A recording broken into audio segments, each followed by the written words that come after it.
Venimos dos personas a presentar estas dos ponencias, mi compañero Marcos Arias y yo, Lisbel Rueda, que son vigas de refuerzo a nivel de la cubierta para evitar el colapso progresivo, estudio de su eficacia en un edificio de acero y mejora de la robustez de edificios existentes mediante vigas en cubierta, que como pertenecen al mismo proyecto, vamos a hacerlas en común.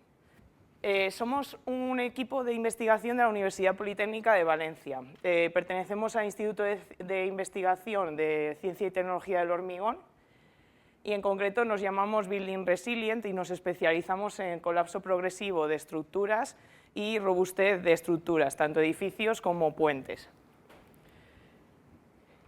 Este proyecto, ENHANCE, está financiado por la Generalitat Valenciana con una ayuda Prometeo 2023 para financiar grupos de investigación de excelencia. La cuantía económica es bastante grande, de 600.000 euros. La base del proyecto es que está creciendo la ocurrencia de eventos extremos y esto está generando el colapso total o parcial de ciertas estructuras, como hemos ido viendo en los últimos años. Si a eso le sumamos que la mayoría de los edificios existentes están diseñados sin considerar criterios de robustez estructural, evidentemente existe una necesidad imperiosa de edificios robustos. Obviamente, sustituir estos edificios es inviable e insostenible, entonces es necesario encontrar soluciones de refuerzo eficaces y prácticas para mejorar la robustez de los edificios existentes. Lo que observamos en la literatura es que las soluciones para incrementar la robustez de un edificio, la mayoría de ellas son investigaciones que no son aplicables a edificios existentes. Las que son de refuerzo para edificios existentes suelen ser soluciones muy intrusivas, con una implementación que es compleja y que además interfiere en la operación habitual del edificio, y además muchas son de naturaleza local y por tanto no aprovechan la globalidad del sistema. De manera que en este proyecto lo que proponemos es una solución novedosa que consiste en reforzar edificios existentes mediante la disposición de vigas rigidizadoras en la cubierta de los edificios.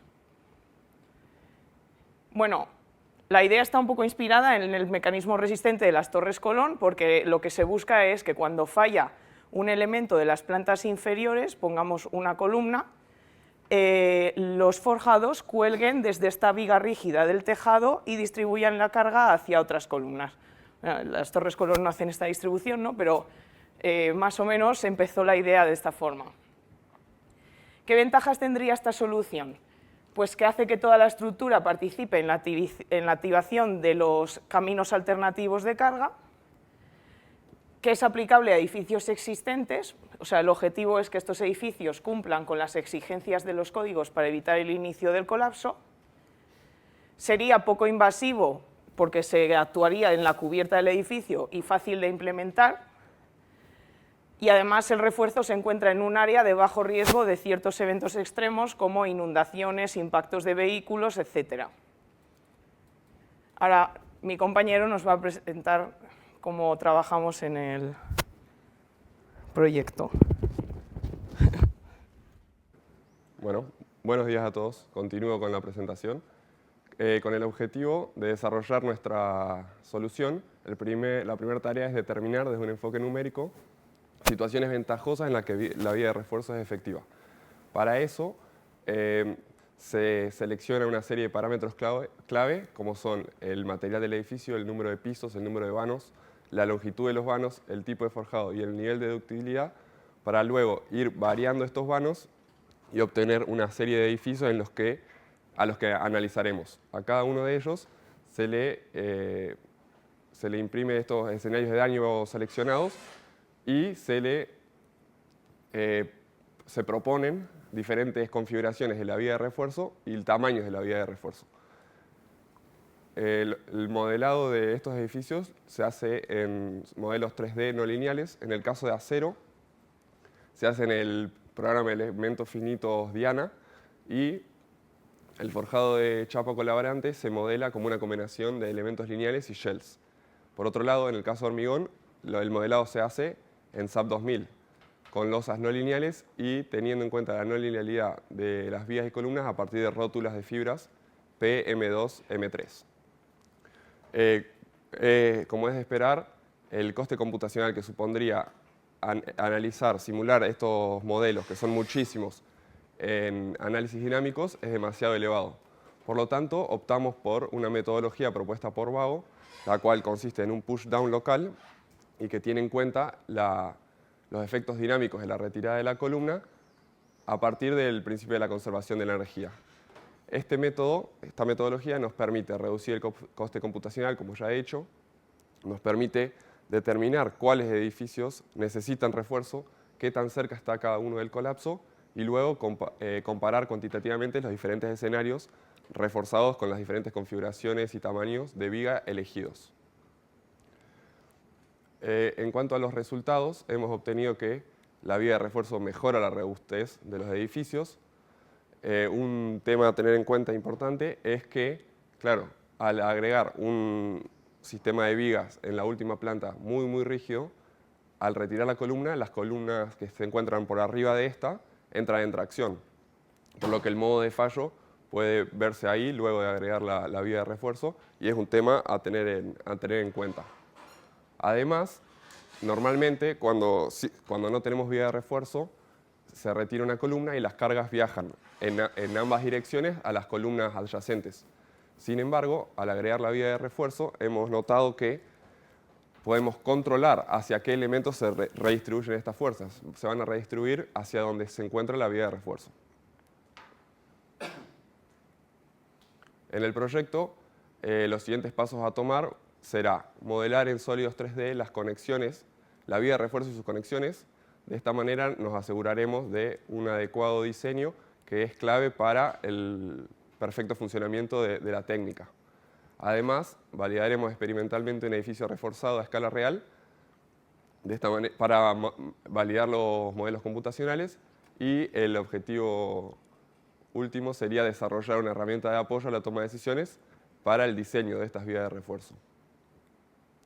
Como conclusiones, podemos decir que se han utilizado técnicas de modelado numérico con las que se obtienen buenos resultados con un coste computacional menor a utilizar modelos de sólidos, que la metodología permite cuantificar la necesidad de refuerzo, identificar la configuración óptima y analizar su efectividad.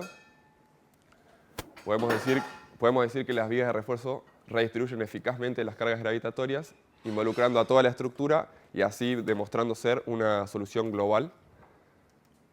Y por último, podemos decir que el sistema de refuerzo muestra un gran potencial y creemos que puede ofrecer grandes aportes a la industria de la construcción. Eso es todo, muchas gracias. Buenos días. La razón de esta presentación proviene de que me tocó hace años trabajar en colaboración con el Instituto Torroja en proyectos europeos relacionados con el efecto de la corrosión en las estructuras. Y la actividad posterior, en unión de algunos de vosotros, y en especial con José María Rieta, en los trabajos del Eurocódigo 2, pues me pone de manifiesto lo que ayer Steve Denton estuvo comentando de la trascendencia que hay de trasladar el conocimiento supuestamente consolidado a los códigos, de manera que puedan, en ese sentido, implementar ese conocimiento en el día a día. Entonces, esto se pasa así, ¿no? Entonces, bueno, no voy a hablar de corrosión en general, pero es conocido que los daños que se producen desde el punto de vista de la corrosión, pues afectan fundamentalmente al hormigón, al acero en primer lugar, consecuentemente después al hormigón en tanto en cuanto termina fisurándose e incluso estallando en algunos casos, y en todo lo que es el efecto compuesto hormigón-acero, es decir, el tema de la adherencia, en ese sentido. Bien, estos daños, los códigos deberían introducirlos de una manera, repito, consolidada y consensuada con la comunidad científico-técnica en ese sentido, y esos modelos deben ser modelos que reproduzcan tanto a nivel de los daños en el hormigón, en los daños en el acero y los daños del efecto compuesto hormigón-acero, dichos daños y su evolución en el tiempo. Y la manera o la estrategia para incluirlos con criterios adecuados en los estados límites de servicio y estados límites últimos para, en definitiva, poder cuantificar en términos precisos la situación de una estructura y su evolución en el tiempo. Bien, el Eurocódigo 2 que es el trasfondo que a su vez manejo en esta presentación, pues su versión nueva, ayer Steve Denton estuvo actualizando la información, pues está desde finales del 2023 disponibles como norma europea. Las normas europeas no tienen una difusión, sino que se tiene que hacer a través de los organismos correspondientes de estandarización de cada país, pero bueno, pues aquí en concreto a través de José María Arrieta y de yo mismo tenéis acceso a las normas CEN que están publicadas, que son las dos que veis ahí, de la parte general y de la parte de fuego del Eurocódigo 2. Además, en la revista Hormigón Acero, y perdonad que venda el libro porque ahora me han hecho director de esa revista, publicamos un número monográfico hace ya un par de años donde entre autores de otros países y nosotros mismos intentamos destacar los cambios fundamentales. Lo que pasa es que esa segunda generación del Eurocódigo 2 pues ha intentado actualizar los contenidos en base a los conocimientos que ha habido desde el 2004, en concreto con referencias al código modelo de FIP, más al del 2010 que al del 2020, porque el de 2020 ha aparecido cuando ya estaba prácticamente cerrado el Eurocódigo, y tiene una serie de nuevos contenidos, además de actualizar los contenidos existentes relacionados con la aplicación a evaluación de estructuras, a refuerzo, a armaduras inoxidables o de FRP, hormigones con fibras que no estaban anteriormente incluidos, o hormigones con árido reciclado. Y hay un anejo específicamente dedicado a evaluación de estructuras. Y ese anejo tiene una información bastante interesante en relación pues, a materiales que no usamos habitualmente ahora en estructuras, por ejemplo las barras lisas, o a reglas adicionales para ver qué hacemos en estructuras que no cumplen con las condiciones de armado mínimo, de detalles constructivos, etcétera, en ese sentido. Pero en relación a las estructuras deterioradas solo tiene consideraciones de carácter muy general y muy poco o nada cuantitativo. No hay una serie más que, digamos, aviso a navegantes de lo que habría que tener en cuenta en el caso del deterioro, especialmente en el caso de la corrosión, sin información sobre la predicción, la evolución en el tiempo. Bien, pues un código que nos valiera para, desde el punto de vista ingenieril, poder actuar sobre las estructuras, pues debería contener, la lista es muy grande, pero he resumido algunos temas, pues modelos más refinados, el otro día lo recordaba con Carlos y con Peter, es decir, necesitamos, y con la gente de Intemac, necesitamos modelos que, como dicen, esa capacidad resistente escondida que tiene la estructura, en el caso de evaluación de estructuras la necesitamos para evitar actuar, si no es imprescindible, cuando en proyectos, sin embargo, vamos a reglas más simplificadas en el día a día. Necesitamos, y esto es fundamental, que se generen bases de datos donde se resuma la información que se tiene disponible en ese sentido y que esa información termine siendo discutida, consensuada y demás. En este momento en la bibliografía se ve que cada autor coge y empieza a hacer un trabajo, rescata una expresión que hay en la literatura relacionada, pues, por ejemplo, con la evolución de la fisuración en el hormigón, etcétera, pero no hay sensación de que todo esto esté consolidado, discutido y consensuado. Y se necesita, en ese sentido, que tanto los valores que propongan en las expresiones, o bien de carácter empírico, o bien aquellas que modifiquemos de las que se aplican en el proyecto de estructuras nuevas, estén expresadas en términos de valores característicos para luego aplicarle los criterios de seguridad y poder actuar como se hace habitualmente en las estructuras. Y ya puestos a pedir a los reyes cosas, pues que haya posibilidades de predicción e incluso de los problemas más complejos de efectos combinados del deterioro, es decir, que haya otros tipos de deterioros conjuntamente con el de la corrosión. Pues muy brevemente, porque no da tiempo a entrar en todos los detalles, desde el punto de vista de las armaduras hace falta información en la forma de contemplar el tema de la sección reducida. Mari Carmen Andrade ayer hizo una presentación al respecto, tener disponible curvas tensión-deformación que puedan ser utilizadas. Hay un problema en la literatura, se están generando curvas, valores de límite elástico, valores de carga rotura, valores del módulo de elasticidad que se están obteniendo en ensayos en donde lo que medimos es fuerza y se divide por la sección inicial, la sección nominal. Necesitamos hacerlo en términos de secciones reducidas a efectos de tener valores que identifiquen el problema del material, que luego habrá que multiplicar por la sección correspondiente en cada caso, en ese sentido. Evidentemente aquí hay una problemática que es diferente la corrosión homogénea que la corrosión por picaduras y los problemas que están relacionados con las picaduras, la relación entre la máxima penetración de picadura respecto a una penetración media, hay información disponible.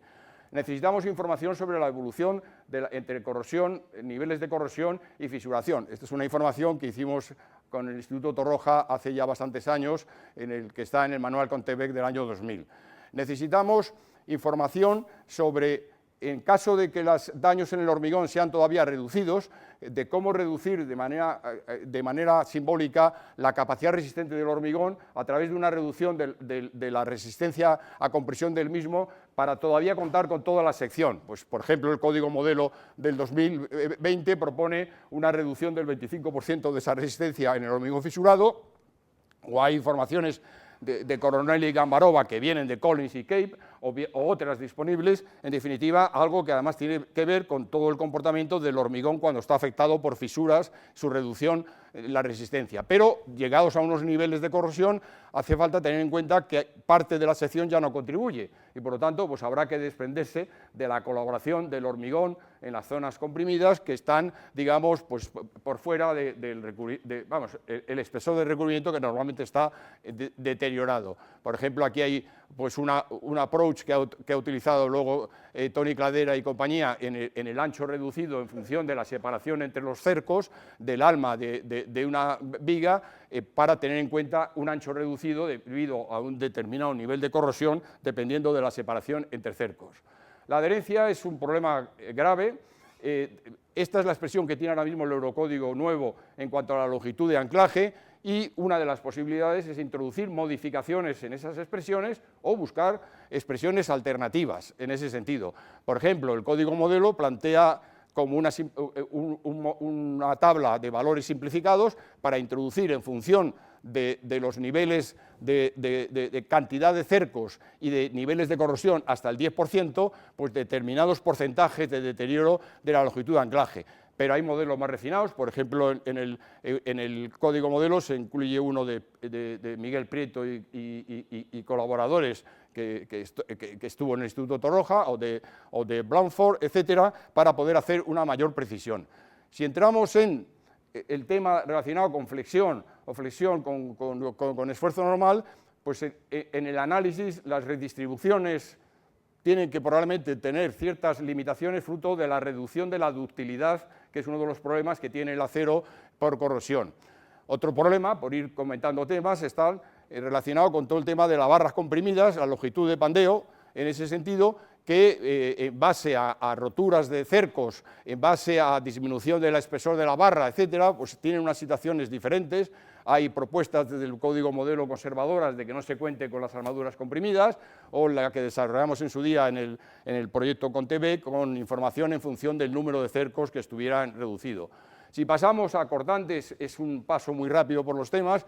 El cortante y puncionamiento, pues ahora tenemos la teoría de la fisura crítica a cortante. Pues este modelo hay que de alguna manera modificarlo y adaptarlo al caso de las armaduras corroídas. Por ejemplo, en la expresión del cortante con elementos sin armaduras, pues habrá que introducir el efecto de la pérdida de adherencia como un factor corrector afectando a la cuantía de armadura longitudinal, o habrá que entrar de una manera más refinada, y cito aquí a Pedro Miguel porque es el que me ayudó a preparar esta curva. Pues habrá que tener en cuenta, tenemos por un lado las rectas que tienen que ver con en cortante deformación de la armadura longitudinal, el efecto acción, digamos, y las curvas son el efecto resistencia. Pues en el caso del modelo de fisura crítica, pues hay que hacer una corrección en la correspondiente curva de resistencia para tener en cuenta el deterioro producido por la reducción de la sección y la reducción de la deformación de la armadura por temas de ductilidad. En algunos casos habrá que pasar del modelo viga al modelo arco o modelo de biela y tirante si la armadura, que habrá perdido mucha adherencia, está al menos anclada en los extremos. Las bases de cálculo, el Eurocódigo en la parte de lo que llamamos el Eurocódigo 0 está resuelto en principio. Ahora la parte 2 se está desarrollando, dedicada a estructuras existentes, y habrá que tener en cuenta una serie de correcciones que aquí las apunto, pero por falta de tiempo no puedo entrar en ello. Y el último comentario es el tema de que hay que resolver lo que es la evolución del daño en el tiempo, con lo cual todas las expresiones que se desarrollen deben de estar en función del nivel de corrosión, de manera que si luego alguien nos ayuda a predecir cómo va a evolucionar esa corrosión en el tiempo, bien porque se mida información con la velocidad de corrosión, bien porque se estimen los valores de velocidad de corrosión dependiendo de los tipos de ambiente, y en función de ese valor de corrosión y del tiempo podremos ver cómo avanza el nivel de corrosión y consecuentemente el deterioro. Entonces, como último ejemplo, pues tenemos el caso de predicción de velocidades de corrosión en función de las clases de exposición, que se publicó ya hace tiempo y que hay ahora publicaciones más recientes. Termino recordando, primero, que hace falta que la comunidad de personas con conocimientos en materiales, en durabilidad y en cálculo de estructuras hagan puente entre ellos y sean capaces de consolidar un conocimiento. En este momento, hablar de corrosión al mundo de los materiales y durabilidad tiene mucha acogida, pero hablarlo al mundo de las personas que están más en el cálculo estructural, pues es muy difícil, porque no están suficientemente, digamos, interesados. Y finalmente, como se dijo ayer de manera mucho más general y mucho mejor, el impacto que se consigue de toda esta información, una vez que esté consolidada, en ese sentido, si la incorporamos a los códigos, es evidentemente mucho mayor. Muchas gracias. Bueno, pues esta primera ponencia es sobre lo que pasó en Valencia relacionado con el incendio bajo el Puente de las Flores. Entonces, pues tenemos que viajar a Valencia, más concretamente al antiguo cauce del río, que está cruzado por varios puentes, y uno de ellos bastante emblemático y bastante querido por la gente de la ciudad es el Puente de las Flores, que tenemos la suerte de tener a Manolo por aquí, que es el ingeniero que hizo el proyecto. Es un puente bastante singular por cómo lo atraviesan las palmeras, por esas flores que pueden ver por ahí, que le dan nombre al puente y que además van cambiando varias veces a lo largo del año. Además, también cuando uno se pone por debajo, el tablero es muy singular porque estamos acostumbrados a vigas longitudinales y aquí tenemos un entramado de vigas longitudinales y otras vigas en diagonal. Pero además esas vigas longitudinales no pasan por los ejes de las pilas, sino que están desplazadas y pasan por los extremos de los ábacos. Yo conocía mucho el puente y siempre me había preguntado por el porqué de esa distribución tan original.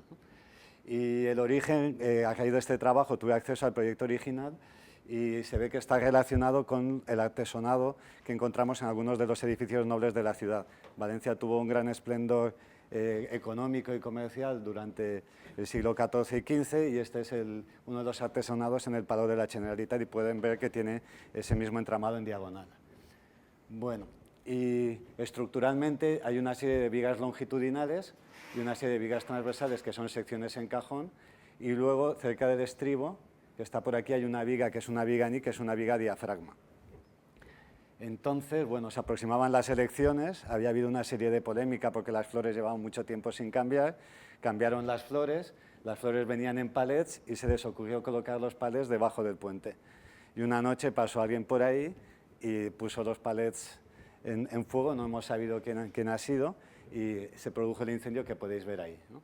Y esto es un poco lo que se encontraron los bomberos o la gente que fue a hacer la primera evaluación estructural. Aquí empiezo a contaros algunos de los daños, pues se produjeron desconchados en el paramento del estribo, diferentes puntos, entre 2-3 centímetros. Luego también, si os fijáis en las vigas, esta es la viga diafragma, hay una abolladura local por aquí y también se podían ver los aparatos de apoyo que eran tipo pot, estaban totalmente calcinados, había alguna fisura también que se había roto y luego también había fenómenos de inestabilidad de pequeñas abolladuras locales tanto en las almas como en el ala inferior. Además también el tablero se había levantado en la junta de dilatación con una altura de hasta 13 o 14 centímetros de diferencia, era variable en función de los sitios. Por supuesto, pues el puente se cerró y se limitó el tráfico únicamente a ciclistas y tráfico ligero. Se empezó una campaña de ensayos, pues lo típico de hacer esclerometrías, de sacar probetas testigo. Esto que podéis ver aquí es porque se extrajo una probeta se extrajeron en total 3 probetas de acero para ensayar la atracción y los resultados confirmaron que a pesar de que se había calentado mucho, pues no había perdido resistencia, ni había perdido ductilidad. Este es un aspecto sobre el que volveré más tarde. Y entonces, pues llevaba 10 años investigando en temas de puentes y fuego y tengo un incendio a 10 minutos de mi casa. Pues mi mujer y algún compañero del departamento me dijo, ponte en contacto con el ayuntamiento a ver si podéis echar un cable. Entonces nos pusimos en contacto y efectivamente nos ofrecimos para hacer un análisis que informara la toma de decisiones. Porque una de las cosas que se estaban planteando era demoler todo el vano y volverla a reconstruir, lo cual parecía una locura. Entonces, los análisis de fuego siempre tienen 3 componentes cuando hacemos el análisis completo. El primero es un modelo de incendio que me da los flujos de calor que inciden sobre la estructura. El segundo es un modelo térmico que me dice cómo esos flujos de calor se transforman en temperaturas dentro del elemento estructural. Y el último es un análisis mecánico, que si hacemos el análisis más completo es no lineal geométrico, no lineal mecánico, es en el dominio del tiempo y además las propiedades de los materiales son dependientes de la temperatura. Y la temperatura varía dentro de la sección transversal, porque se va perdiendo rigidez, va perdiendo resistencia y es como un chicle. Entonces, para el análisis el primer análisis, el de fuego, pues hicimos un modelo con un software que desarrolló el NIST para analizar el colapso de las Torres Gemelas, que es el FDS, y ahí lo que modelizamos es el conjunto, incluyendo como volúmenes de aire, porque hay que explicar cómo se van transmitiendo los flujos de calor, incluso los gases, desde la fuente de fuego hacia la estructura. Esto pasó muy rápido. También hay que indicar las cargas de fuego, la potencia con la que se va liberando el fuego, porque no es lo mismo que se queme un palet, que se queme un autobús, que se queme un camión cisterna. Y luego hay que identificar una serie de puntos en los que vamos a medir las temperaturas, que son cada uno de estos puntos amarillos, son sensores que colocas en el programa y donde mide las temperaturas. Nosotros trabajamos siempre con temperaturas adiabáticas que tienen en cuenta tanto los efectos de la convección como los efectos de la radiación. Es decir, el puente no se calienta solo porque haya una diferencia de temperatura entre el aire y el metal, sino también por la radiación emitida desde el foco que está ardiendo. Por eso tenemos que trabajar con esas temperaturas. Bueno, aquí es un vídeo que muestra un poco el colapso, el progreso del incendio. Y se puede ver el humo pasando por la junta de dilatación, se pueden ver las llamas y bueno, si siguiéramos veríamos cómo a medida que se va consumiendo los palés, pues el fuego va decreciendo. Tenemos poco tiempo, entonces aquí se puede ver el inicio, aquí la fase de máxima liberación de calor. Cada cubo, cada elemento de estos representa uno de los palés que estaban ardiendo. Eso preguntamos a los bomberos y hicimos una estimación de cuántos palés podía haber. En fin.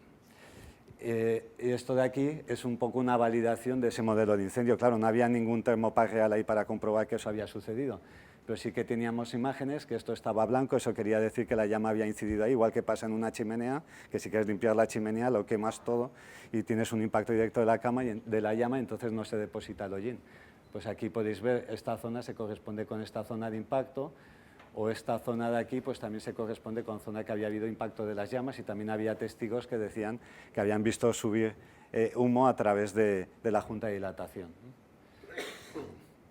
A partir de ahí sacamos una serie de resultados, eso es una vista frontal, y las zonas que están más en rojo son zonas donde el modelo nos decía que había temperaturas más elevadas.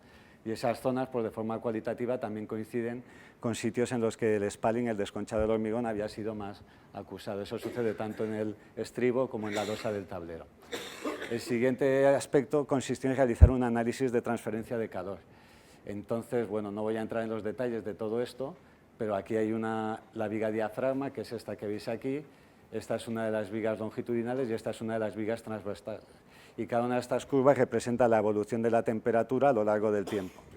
El detalle más importante es este, porque es donde están las temperaturas más elevadas y las más altas están en torno a 700 grados centígrados. ¿Y por qué es importante? Porque el acero, cuando se supera los 725 o 28 grados centígrados y se enfría rápidamente, puede experimentar un cambio de fase y hay una pérdida de ductilidad. Entonces, esto coincide con lo que habíamos obtenido experimentalmente, porque en los ensayos a tracción de probetas de acero extraídas del tablero, pues no había habido ninguna pérdida de ductilidad. Luego, de alguna forma, será una validación adicional de los resultados de este modelo, y quería decir que no hacía falta ensayar tampoco todos los elementos, porque en el que teóricamente estaba más caliente, pues las propiedades no se habían visto alteradas de forma significativa. El siguiente análisis de transferencia de calor fue en la losa de hormigón, y ahí lo que no entró en detalles, pero básicamente pudimos descubrir que las temperaturas no habían superado en los 500 grados centígrados más que en una pequeña parte de 1 o 2 centímetros. ¿Por qué esos 500 grados centígrados son importantes? Porque las normas suelen decir que todo el hormigón que ha superado los 500 grados centígrados ha perdido totalmente su resistencia y no lo puedes tener en cuenta. Entonces, si habíamos como mucho perdido 1 o 2 centímetros, pues realmente el efecto era despreciable. Y lo siguiente pues, fue realizar un modelo estructural. Claro, estos modelos son complejos, no podíamos hacer un modelo de todo el puente, entonces hicimos un submodelo con elementos tipo viga para las vigas en cajón y con elementos tipo shell, incluyendo la armadura para lo que es la losa. Claro, estos modelos pueden dar resultados muy bonitos, pero hay que ver si de alguna forma tienen sentido o no. Entonces, en paralelo a nosotros, había una empresa que estaba, Ingeniería ICEF, de Nacho Compain, que estaba haciendo un cálculo a temperatura ambiente. Entonces, nuestro modelo lo cogimos a temperatura ambiente, sacamos las reacciones y las comparamos con las del otro modelo que se había hecho con Sofistic y más o menos pues encajaba todo, con lo cual validamos el modelo y empezamos pues a obtener una serie de resultados. Algunos tenían más o menos sentido. Por ejemplo, esta viga al calentarse tendía a expandirse, pero las diagonales adyacentes lo impedían y entonces se generaban importantes fuerzas de compresión. Y eso explicaba cualitativamente la bolladura que habíamos visto en la viga diafragma. Pero había algún otro pues, que no tenía mucho sentido, como algunos levantamientos en los puntos extremos. Entonces, pues ya pasada toda la emergencia, seguimos investigando y seguimos apurando más los modelos. Un minuto, vale, pues ya termino. Y entonces hicimos una discretización más detallada, con unas temperaturas variables también en función de la longitud de donde se encontraban, y ya fuimos capaces de reproducir el fallo que se había observado en la realidad. A partir de ahí llegó la reparación, que consistió pues recuperar los paramentos, sustituir la viga diafragma, hubo que cambiar los aparatos de apoyo, para eso hubo que levantar el tablero, hubo que añadir unos rigidizadores adicionales, esto lo hizo Nacho Compain, esta operación se monitorizó y finalmente, debido a esas abolladuras locales que realmente no se habían tenido en el cálculo, pues se hizo una prueba de carga que salió perfectamente. Entonces, ¿qué es lo principal que hemos aprendido? Pues que es importante preservar todas las evidencias, que además pues, a partir de estos modelos y de estos ensayos se han podido tomar decisiones informadas que han ahorrado mucho dinero, y también que las vigas en cajón se han comportado mucho mejor que las vigas con sección ENI. Y además todo esto está publicado con gran detalle, y agradecer al Ayuntamiento de Valencia, Pavasar, la constructora, ICEF, y Calsens, que es la empresa que hizo la monitorización.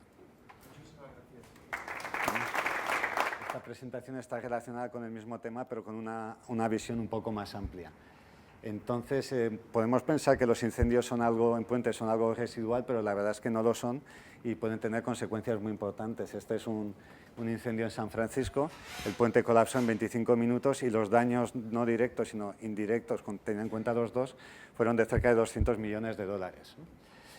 A pesar de estos daños y de este potencial destructivo, el tema del fuego en puentes no está tratado en ninguna normativa. En mi oposición a cátedra había alguna persona que había intervenido en la norma y me dijo pues, que, claro, si se metiera el tema del fuego en los puentes, probablemente muchos puentes mixtos y metálicos no podrían hacerse porque serían muy vulnerables o tendrían que protegerse. Entonces no está y parece que tampoco hay demasiado interés. Y esto es un contraste con lo que sucede con otras acciones accidentales como riadas o sismo, etc. Bueno, y parte de y otra componente por la que estos análisis no se suelen realizar es por la complejidad de los cálculos que son necesarios. Entonces, como he dicho antes, hay un modelo de incendio, un modelo térmico y un modelo estructural, y sobre todo la gente que somos de estructuras estamos poco familiarizados con esto. Entonces, lo que nosotros nos planteamos era si podíamos desarrollar unas curvas paramétricas que describieran lo que sucede aquí, para los casos más comunes, ¿no? Por ejemplo, en edificación se puede trabajar con la curva estandarizada, la ISO 834, o también los eurocódigos tienen unas curvas paramétricas que en función de las dimensiones del recinto, las condiciones de ventilación, pues te dan una variación de las temperaturas en función del tiempo. Esta que está así continua es la curva ISO 834, que no representa un incendio real porque es infinitamente creciente. Entonces, nuestra idea era crear unas curvas parecidas a estas, pero específicas para puentes que se pudieran implementar fácilmente. Para hacer esto, pues básicamente lo voy a explicar a continuación. Una curva de este estilo debería tener una fase creciente, que es cuando se está iniciando el incendio. Luego llega un momento en que en todo el recinto empieza a arder todos los materiales y se alcanza la máxima temperatura, y luego llegan los bomberos o se acaba el combustible y entonces empieza una fase decreciente. Entonces, además, estas curvas no debemos calentar uniformemente el elemento, sino que, como muestra esta imagen, pues siempre hay un pico de temperaturas encima de donde está el vehículo que está ardiendo, y a medida que nos alejamos es lógico pensar que esas temperaturas van a ir reduciendo. Luego, esas curvas paramétricas tienen que tener una forma que me permita tener en cuenta estos efectos también.